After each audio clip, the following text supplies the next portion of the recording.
जय माता दी भक्तों। नवरात्रि का चौथा दिन देवी के अत्यंत दिव्य और रहस्यमय स्वरूप माता कुष्मांडा को समर्पित होता है। यह स्वरूप सृष्टि की उत्पत्ति, ऊर्जा और प्रकाश का प्रतीक है। कुष्मांडा नाम का अर्थ है कु थोड़ा ऊष्मा ऊर्जा अंड ब्रह्मांड, यानी वह देवी जिसने अपनी हल्की सी मुस्कान से पूरे ब्रह्मांड की रचना कर दी। पौराणिक कथा के अनुसार एक समय ऐसा था जब पूरे ब्रह्मांड में केवल अंधकार ही अंधकार था। ना कोई सूर्य था, ना चंद्रमा, ना तारे और ना ही पृथ्वी का कोई अस्तित्व था। चारों ओर शून्यता थी, ना समय का बोध, ना जीवन का कोई संकेत। उस समय केवल आदि शक्ति का अस्तित्व था, जो निराकार और अदृश्य रूप में ब्रह्मांड में व्याप्त थी। जब चारों ओर अंधकार ही अंधकार था, तब आदि शक्ति ने सृष्टि की रचना करने का संकल्प लिया। उन्होंने अपने सूक्ष्म रूप से प्रकट होकर एक मंद मुस्कान बिखेरी। कहते हैं कि उसी दिव्य मुस्कान से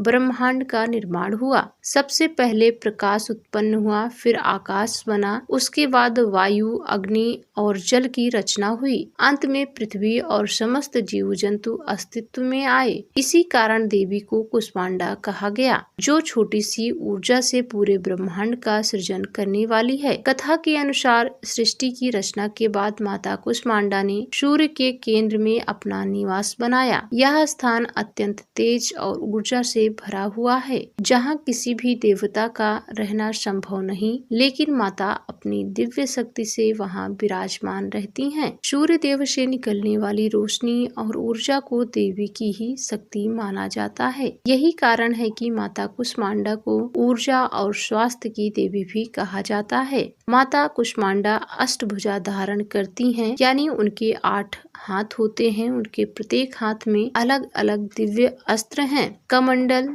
धनुष, बाण, कमल पुष्प, अमृत कलश, चक्र, गदा, जपमाला। उनके इस रूप को अष्टभुजा देवी भी कहा जाता है। माता का वाहन सिंह है, जो शक्ति और साहस का प्रतीक है। कथा में वर्णन मिलता है कि एक बार एक गरीब ब्राह्मण परिवार अत्यंत कठिन परिस्थिति में जीवन व्यतीत कर रहा था। उनके पास ना भोजन था, ना धन और ना ही कोई सहारा। नवरात्रि के चौथे दिन उस ब्राह्मण ने माता कुष्मांडा का व्रत रखा और पूरे दिन उपवास करके सच्चे मन से पूजा की। उसने केवल एक दीपक जलाया और माता से प्रार्थना की, हे माँ, आप सृष्टि की जननी हैं, कृपया हमारे जीवन के अंधकार को दूर करें। माता उसकी सच्ची भक्ति से प्रसन्न हुई और उसे स्वप्न में दर्शन दिए। उन्होंने कहा कि तुम्हारी भक्ति सच्ची है, तुम्हारे सभी कष्ट दूर होंगे। अगले ही दिन से ब्राह्मण के जीवन में परिवर्तन आने लगा। उसे धन की प्राप्ति हुई,